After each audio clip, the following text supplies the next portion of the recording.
Good evening and welcome to tonight's Common Council meeting for July 27th, 2021. Clerk will call the roll, please. Odekirk. Hanson. Present. Matsdorf. Gilson. Hildebrand. Wilson. Here. Shilsky. Present. Nelson. Here. Let the record show we have a quorum. Next is the pledge. Please stand. I pledge allegiance to the flag of the United States of America and to the republic for which it stands, one nation, under God, indivisible, with liberty and justice for all.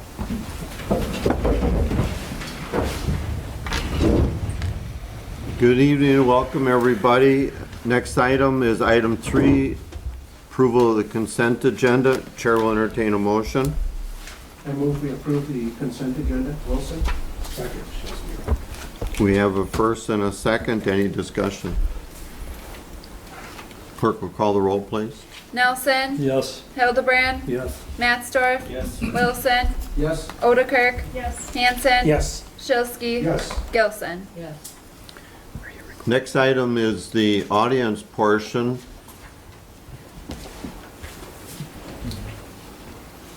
I don't know if anybody signed in or not. Okay, we do have someone who signed in. I didn't run and get it, I apologize. We do have one person that signed in. Charles Hanson is my understanding. So Mr. Hanson, please. If you don't mind, I'll speak from here, but if you want me to go in front, I can speak. That's quite all right. I just wanted to compliment Mary Hauser and Angie Matsdorf from the Chamber for the Mill Street Festival success project they did. People do not understand, and I didn't understand and still don't, all the effort that goes into this ahead of time, months ahead of time, and then afterwards, they don't, when the street is over, they're not done with their job. They clean up and afterwards, and their help that was on it, so I just really believe they should be recognized again. Mary Hauser and Angie Matsdorf for a fabulous job for the Mill Street Festival that they did for us. Thank you very much. We do encourage people to come in and sign in and be recognized. Tell us what's on your mind, good or bad, and we want to hear from you. So thank you. Moving on to item 5, no items were removed from the consent agenda. That item's not needed. Moving on to item 6, resolution number 8 of 2021, a resolution supporting broadband expansion projects and grant applications. And I'll ask Administrator Skiff for a brief summary.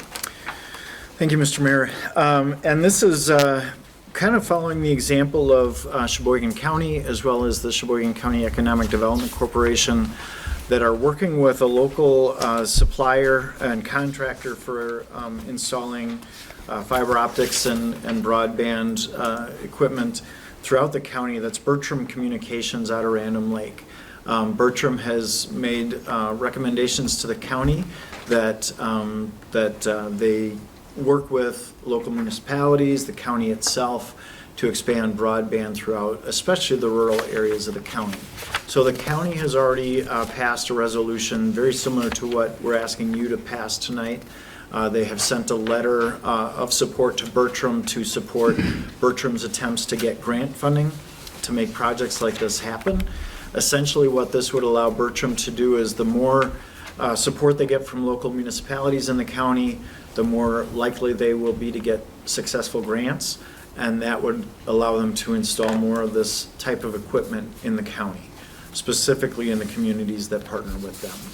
And so the benefits that this could bring for Plymouth could be, and this is all preliminary, but this is a general letter of support for the idea, is things like expanding Wi-Fi or fiber optic to some of our utility buildings on the outskirts of town. We have 2 wells and a lift station that are north of Highway 23 that have just cellular communications right now. This would serve them better for communications. We have a ring of fiber optic that covers most of our electric utility service area, but there's a gap on the northeast quadrant of the city, northeast of the city, I should say. This could potentially fill that gap. And so by having it be looped, if there was an outage in one spot, that area could be served from the other end. Essentially, it's similar to what we do with our water pipes, where we try to have those looped so that they're served by two locations. And then there could be high-speed internet for our residents. This is something that a couple of you have called me about, so I know it's on at least some of your minds, that will this have benefit for the actual resident or just for like city facilities? And it could have a lot of benefit for residents, especially if they have so much use of the internet in their home that that current service is inadequate. What Bertram is talking about is a very, very high-speed internet that could really bolster an option for the resident. It's not something that would be required. The resident, and Bertram has talked about providing a service, high-speed internet, for less than $100 a month. For some people, they might say, my current service is fine, and it's less than that, I won't go to that, and that's fine. But this would provide that ultra high-speed internet that some of our residents might really benefit from. And then one other thing that I wanted to just put on your radar is that we have a potential chance for another electric utility substation southwest of the city. This would probably be a couple of years out. In fact, I think we're looking at 2025. But this could be a huge step towards getting fiber optic to serve that. And so I think this has some potential benefits for Plymouth, for our utilities, and for our taxpayers. Another good piece of news is that at this point, Dave Augustine, our IT director, and I are not anticipating putting cash into any sort of partnership from the city of Plymouth. We have this dark fiber, or these empty conduits in the ground from fiber that we've already installed, and that is very attractive to providers because then they could put some of their fiber optic in some of those unused conduit, and at a great cost savings to them, and that might be our share of some sort of partnership. And so, again, it's too early to say how exactly that would play out, but we're really hopeful that we could see a very valuable partnership at no cost to the city. This letter is, not into that level of detail. This letter basically just supports the idea and supports Bertram as they apply for grants to make this happen. You'll notice at the very end of the resolution says that we would offer this sort of thing to other providers. I know that there's always a concern about favoring one contractor over another, and we're not trying to do that. We will work with other providers that look to benefit our citizens, just like we would be happy to work with Bertram. So again, no cost to the city is expected, hopefully better communications and reliability, and hopefully the option of high-speed internet for some city residents. So I'm not aware of a reason to recommend any concerns against this, but I'm certainly open to any thoughts or concerns you might have. Thank you, Administrator Skiff. Chair will entertain a motion so we can discuss. I would move that we approve Resolution 8 of 2021. Second, Alder Hanson. We have a first and a second. Any questions or discussion? I think the only thing that I would ask is, at this point, we're not contributing any dollars whatsoever. It's Correct. Simply a letter of support going forward and see how it develops. Correct. Okay. Any other comments? Clerk will call the roll on resolution number 8, please. Hanson, Yes. Matsdorf, Yes. Shilsky, Yes. Wilson, Yes. Gilson, Yes. Nelson, Yes. Odekirk, Yes. Hildebrand. Yes. Motion carried. Thank you. Moving on to item 7, old business, approve Bay Lakes RPC contract for the downtown design standards and guidelines. Administrator Skiff, please. Thank you, Mr. Mayor. So this is, again, revisiting something that you've seen before. Some of you were around in 2013 when the Redevelopment Authority commissioned a study done of ways to have standards or guidelines for our downtown to meet historic and cultural and appearance standards. An attempt was made to kind of restart that process about 1.5 years ago, and then Brian left and COVID hit, and so we kind of picked up the baton again in March. You may remember at the end of March, I just brought a couple of draft proposals from Bay Lakes Regional Planning Commission to you just to see where you were with these ideas, both for the comprehensive plan and then for this. At that meeting, you voiced support for the idea. You reiterated the support for creating an ad hoc committee to kind of oversee that downtown design guidelines process locally. And then since then, all 7 members of that ad hoc committee have been officially appointed.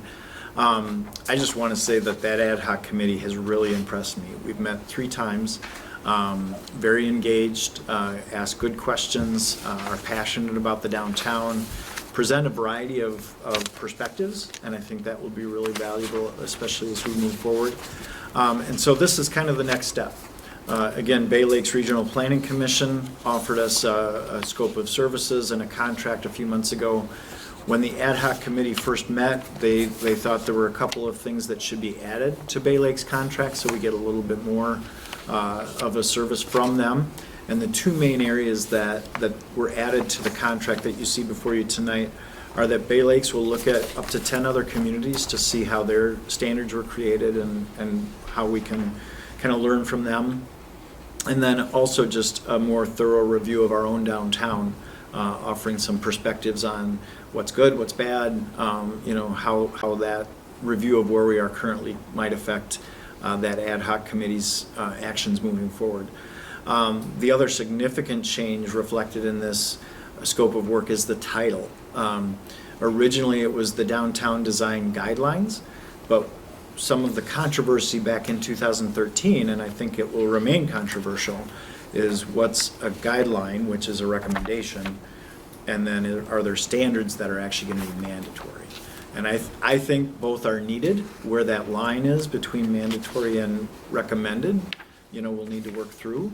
But the ad hoc committee felt that it was important that the name of the document reflect that this will have not just guidelines, but also some standards, wherever that line is drawn. So because of the things that were added to the contract, it's up to about $17,000 as opposed to about $9,000. The ad hoc committee did recommend to you approval of this so that Bay Lakes can continue with their work on this. They've put some time into it, but not, they've been waiting obviously for most of their work until, this is officially approved and we can move forward. So I certainly recommend approval. I've been impressed with Bay Lakes, and I think they will work very well with that ad hoc committee toward this effort. Thank you, Administrator Skiff. The chair will entertain a motion so we can discuss. Motion to approve. Second, Nelson. We have a first and a second to approve the revised cost estimate with Bay Lakes in the amount of $16,890. Could I, Discussion? the fellow from Sartori that's a representative on there, I think he said it best. He said, the original cost was 9,000 something. He says it's not much, and not that that's important, but he says, let's make sure we get something out of this report that it's worth using, not just sitting on a shelf somewhere. So that's why he recommended expanding the scope of this work and the additional cost. I have to agree with him. If we're gonna do it, let's do it right. Thank you. Alder Hanson. Is there a timeline for this project completed? I didn't read into that as much as I should have. It's about a 10-month process. They anticipate it being done, I think, by the end of July of '22. And to be honest with you, the ad hoc committee would like to see them move faster than that. I'm sorry, the end of June 2022. The Bay Lakes has really recommended that timeline stay what some people would consider to be on the slow side, just so that there's a lot of transparency. There's some opportunity for the public and you and the ad hoc committee to all chew on some of these ideas for some time, not kind of rush into things. So that's the thought, but it's the end of next June. Will they be available after that period of time, or is the contract done and they're done? That contract would be done, but Bay Lakes is in an interesting position. They help out Sheboygan County anyway, and of course, we're part of that. So I think that they would offer some follow-on guidance to us and things like that. And I wasn't necessarily planning to bring this up, but this does, I think, tie to that, Alder Hanson, and that is one of the big recommendations lately from that ad hoc committee is that in conjunction with Bay Lakes work, is to try to have some sort of champion, local champion that would, do some legwork here in the community, not just, Bay Lakes and the professional planning services that they provide, but somebody that could go, maybe stick with this longer than Bay Lakes work and work on implementation and things like that. So what that position might look like, who does that, how it's funded are things that we haven't really tackled yet, but there was a lot of excitement, I think, on the committee for that idea. Any other questions? Clerk will call the roll, please. Hildebrand, Yes. Nelson, Yes. Wilson, Yes. Mattsdorf, Yes. Odekirk. Yes. Gilson, Yes. Shilsky, Yes. Hanson. Yes. Motion carried, thank you. Next item, number 8, new business. Item A, approved development agreement for 3000 Eastern Avenue. Administrator Skiff, you want to give us a brief summary on that, please? Yes, thank you, Mr. Mayor. And this is related to an addition that, and Van Horn is the company, the official name of the owner of that parcel is the 3000 Eastern Avenue, so that's where, you're seeing both terms used. Van Horn got approval from the Plan Commission back in March to add on to their facility at the corner of Eastern and Carr. And basically, as part of that, they will be adding fill to a spot that's currently in our floodplain. There's a process through FEMA where, and you see some of those acronyms. Alder Shilsky, I know you love our acronyms about, amending a map based on fill being added to floodplain area. And so there's a process that's followed.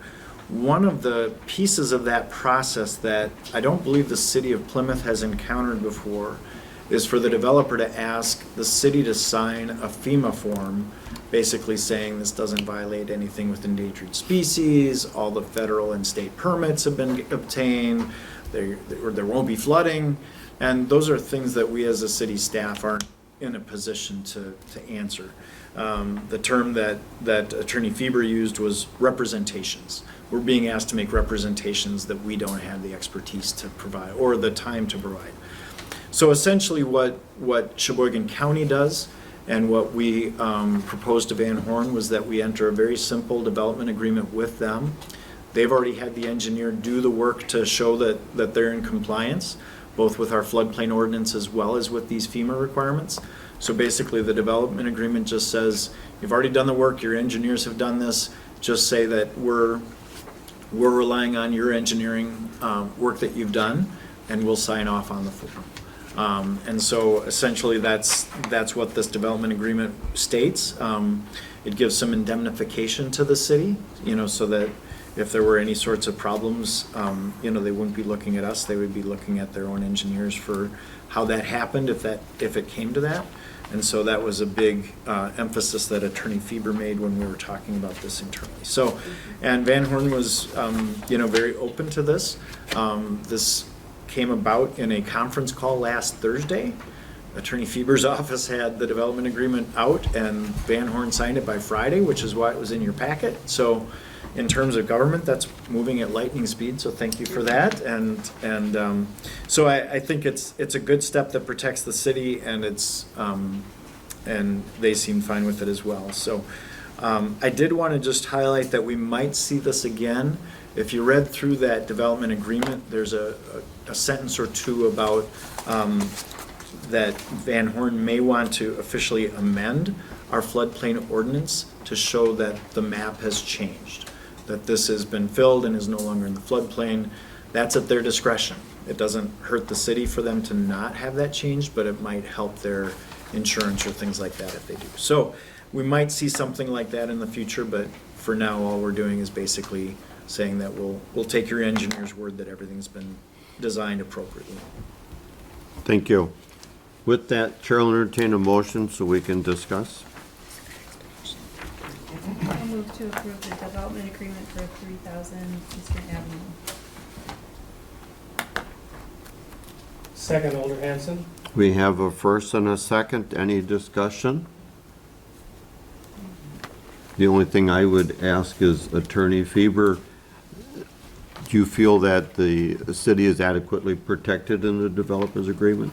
I do. As Okay. our city administrator explained, without these representations from Van Horn and their engineer, I would not recommend that the city move forward with signing it, simply because we're not in a position, we don't have the expertise, and we don't have the knowledge about the site the way that the engineers do. But with these indemnifications and representations, I feel comfortable.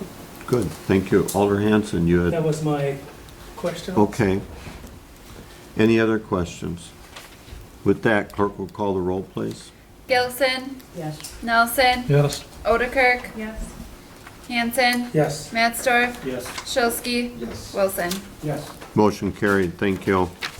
Moving on to item B, approve extraterritorial certified survey map for W6414 Sumac Road.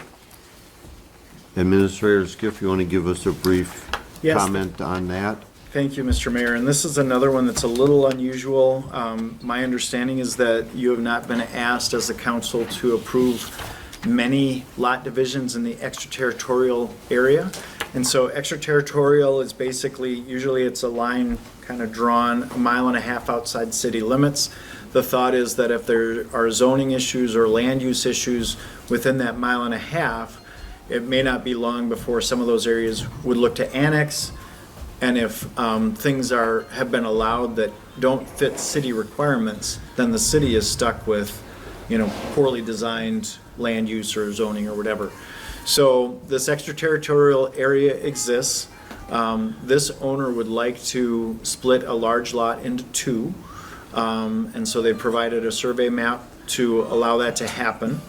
And essentially your approval of that and the plan commission's is one step in the process. The reason I said it's a little unusual is that usually the heavy lifting is done at the town level. This is a property in the town of Plymouth. Usually the owners would take this to the town board first and then seek any sort of county approval or city approval after those signatures are obtained. In this case, it sounds like the town board will be reviewing this request next Thursday night. And the owner is really hoping to close on the sale of the property the next day. And so you don't have to approve this tonight. We can bring it back after we have the town board signature. Attorney Feber and I didn't feel that there was a risk to the city by having you approve it in advance. And in fact, in my memo, I talked about possibly having tonight's action be contingent on the town board approving it.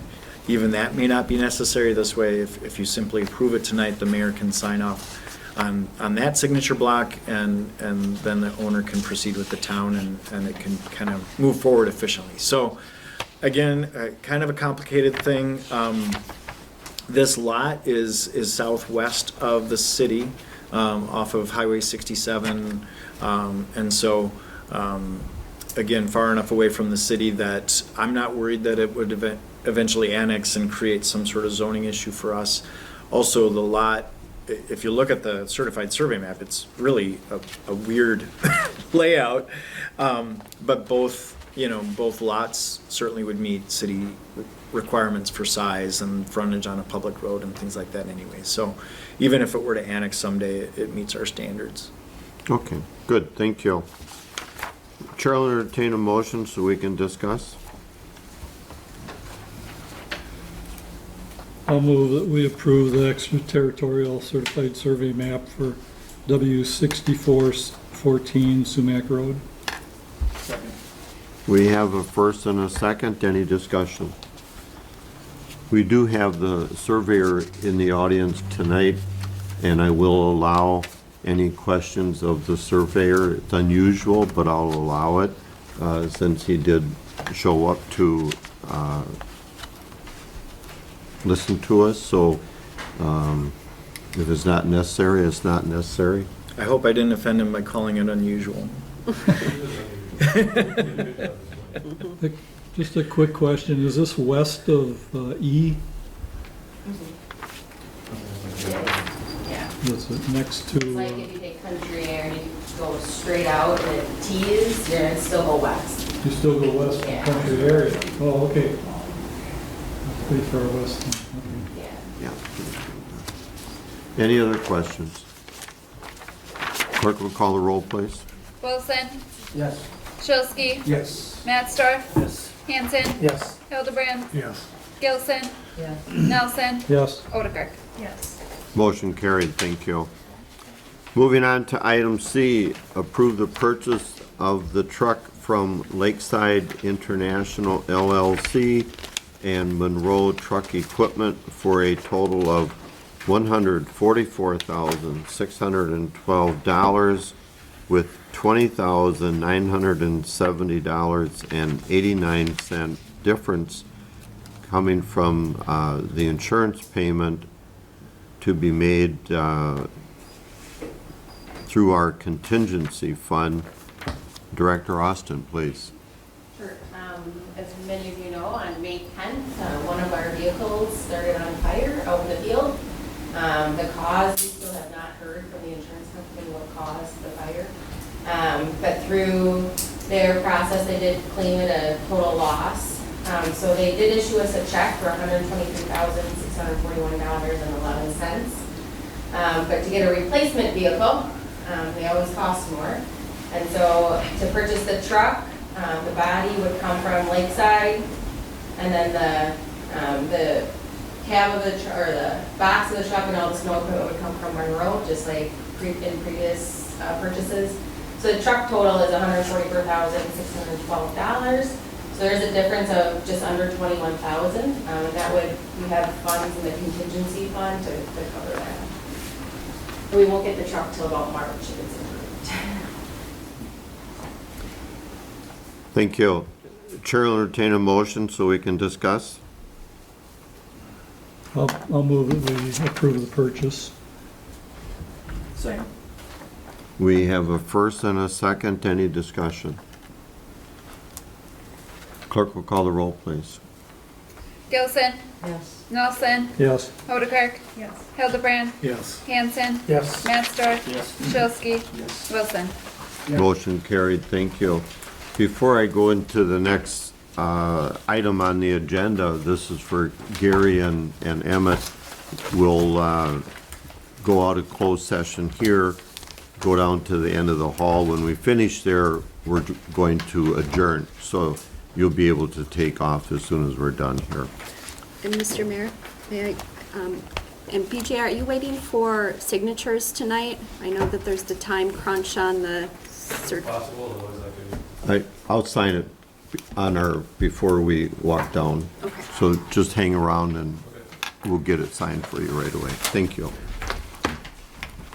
With that, Chair will entertain a motion to go into closed session pursuant to Wisconsin statute 19.85, paren 1, paren C, considering employment, promotion,